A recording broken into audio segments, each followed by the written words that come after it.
अस्सलाम वालेकुम। SM news के साथ मैं हूं मुक़द्दर रज़ा।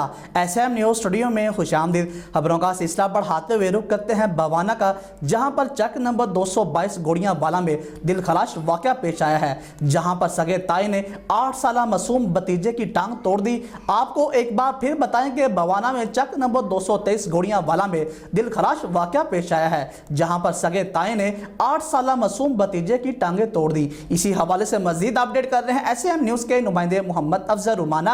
जी अफजल, आगाह कीजिएगा इस हवाले से। थाना बाना के इलाके चक नंबर 222 गोड़ियांवाला की रैशी इरम बीबी घरेलू नाचाकी की वजह से अपने मैके में रैश पजीर है। इसके बेटे 8 साला नबील हैदर ने अपने वालिद से मिलने की जिद की और वालिद के घर चला गया। इसे देखते ही इसका ताया सीख पा हो गया और मासूम बच्चे पर तशद्दुद शुरू कर दिया और इसकी टांग तोड़ दी। बच्चे के चीखने चिल्लाने पर गांव के लोगों ने बच्चे की जान बचाई और इसे की वालदा के हवाले किया। रेस्क्यू 11 बाई ने बच्चे को तिब्बी इमदाद के लिए THQ अस्पताल बाना मुंतकिल कर दिया है। कैमरामैन मोहम्मद आरिफ डेक्कू के साथ मोहम्मद अफजल रमाना, तहसील बाना। बहुत शुक्रिया अफजल, तफसीलात से आगाह करने के लिए। अब तक के लिए इतना ही। मजीद खबरों के लिए देखते रहिए SM न्यूज़।